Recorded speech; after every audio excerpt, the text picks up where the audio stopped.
Donc là maintenant pour cette partie, je vais m'adresser au niveau intermédiaire, voire même au niveau avancé. Et on va parler de la vitesse en brasse. Il est très simple de se caler en brasse sur des allures lentes parce que tu dois exercer une dissociation entre le mouvement des bras et le mouvement des jambes. Attention, quand tu commences à partir sur des allures un peu plus hautes, ça va être difficile justement de conserver une bonne technique et justement d'aller sur la vitesse. Il y a 3 distances en brasse. Il y a 3 distances codifiées de compétition quoi. Tu as le 50 mètres, le 100 mètres et le 200 mètres.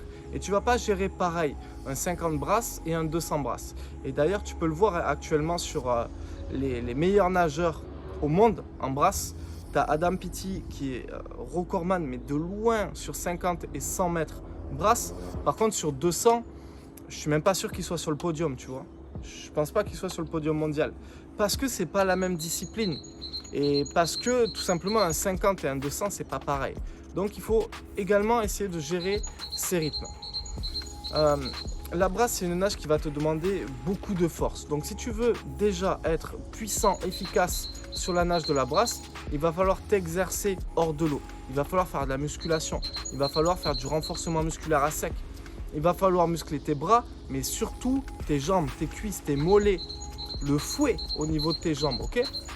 La brasse, c'est une nage qui va demander, c'est une nage d'homme en fait. C'est une nage vraiment de bonhomme.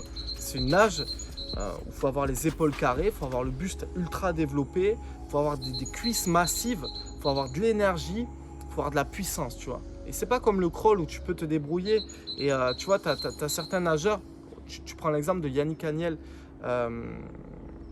en 2012, tu as des nageurs qui peuvent être hyper performants sur un 100 nage libre comme l'Australien Evans ou un 200 nage libre comme on peut reprendre l'exemple de Agnel.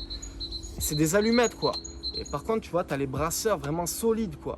Très solides les brasseurs. Et du coup, voilà, il faut vraiment distinguer la brasse des autres nages. Et il faut encore plus distinguer un 50 brasses et un 100 mètres brasse qui sont vraiment dans la catégorie explosivité pure d'un 200 mètres. Et au niveau du rythme, ça va être pareil. Si tu veux, un 50 mètres brasse, ça va être très explosif, très agressif et très timé. C'est-à-dire, bras-jambes, je bloque, tu vois, très peu de temps au niveau des bras. Ensuite, je viens faire une grosse impulsion relancée, Tu auras toujours un temps d'arrêt, tu vois, par rapport au rythme, tu auras toujours un temps d'arrêt devant. Dans toutes les nages, que ce soit en brasse, en pape, en dos, quand tu poses ton bras ou en crawl, tu auras toujours un temps d'arrêt devant. Mais sur un 50 mètres ou sur un 100 mètres, il ne sera pas aussi marqué qu'un 200 mètres. Et du coup, le 50 brasses, le 100 brasses, c'est un rythme où tu es sans arrêt en train de relancer vers l'avant tes bras. Tu es sans arrêt en train de mettre un maximum de puissance au niveau de tes jambes, au niveau de tes cuisses, au niveau de tes appuis, etc. Et si tu veux, c'est vraiment une nage où il va falloir envoyer vers l'avant, tout le temps, renvoyer et passer beaucoup d'énergie. A l'inverse, un 200 mètres brasse, tu vas l'optimiser d'une autre manière. 200 mètres brasse, il va falloir que tu sois très efficace sur l'effort, bras, jambes. Ensuite, tu dois être très efficace sur la fuite des résistances, c'est-à-dire sur ta position, ta posture, bras, jambes. Et je suis très efficace sur cette période de glisse, ce temps d'arrêt, sur ma position, mon positionnement. Il faut que tu arrives sur un 200 brasses à être très efficace sur ton ratio vitesse nombre de coups de bras. Typiquement, tu peux t'entraîner de la manière suivante. Tu vas faire un 4 fois, 6 fois, 8 fois 50 brasses où tu vas essayer de faire le meilleur chrono possible avec le moins de coups de bras possible. Et ça, c'est une série, les séries avec le meilleur ratio amplitude et coups de bras qui va être juste idéal pour bosser un 200 brasses. Okay, en plus, à 8 fois 50, comme ça, si tu envoies un petit peu au niveau énergétique et musculaire, ben, tu vas probablement en chier. Donc, c'est impeccable pour ton cardio aussi, quoi. Et voilà, c'est super intéressant. Autre chose qui est super intéressant à faire, si toi, si par exemple, toi, tu me regardes et tu es spé brasse et que tu as envie d'être efficace sur ta nage de la brasse, ce que tu peux faire, c'est enchaîner tes séances de muscu et tes séances de natation. D'ailleurs, c'est ce qu'on peut prendre l'exemple d'Adam Peaty qui passe énormément de temps à la salle en fait. Et au final, je suis même pas sûr que ce soit un très bon crawler, tu vois. Je suis pas sûr qu'il soit très bon dans les autres nages. Par contre, il est hyper solide, le gars. Il a beaucoup de force, beaucoup d'explosivité, une grosse masse musculaire. Ah, c'est un bonhomme, quoi.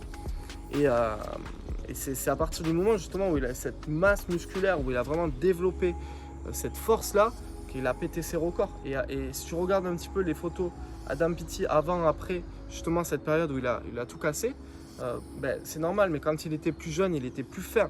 Et tu n'avais pas le même ratio. Et en fait, il a explosé parce que je pense qu'il a fait un gros travail sur la prise de masse, sur l'efficacité à sec, sur le travail à sec, le travail de musculation. Et c'est vraiment ce qui peut faire la différence en brasse.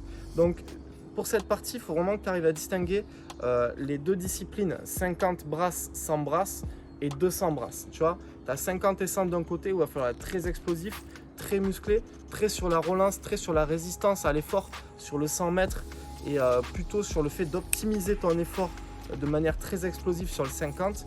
Et ensuite, sur le 200, il faut que tu sois très fort sur le ratio amplitude et vitesse. C'est-à-dire être capable de faire un mouvement, bras-jambes, et te laisser glisser derrière. Tu vois, ça peut être un jeu, ça peut être un éducatif où tu fais simplement un mouvement bam, très efficace, où tu vas prendre beaucoup de hauteur, beaucoup de verticalité quand tu vas prendre ton appui avec tes bras.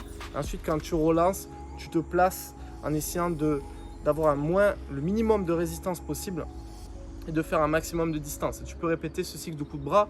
Je sais pas si tu es sur un bassin de 50 mètres, mets-toi des petits défis à te dire ok, le bassin de 50 mètres, je vais être capable de le nager en moins de 10 coups de bras de brasse, tu vois. Ou alors le bassin de 25 en moins de, je sais pas, 4-5 coups de bras si tu as un bon niveau. Ou alors tu fais en fonction de toi. C'était Malcolm, je te dis à très vite.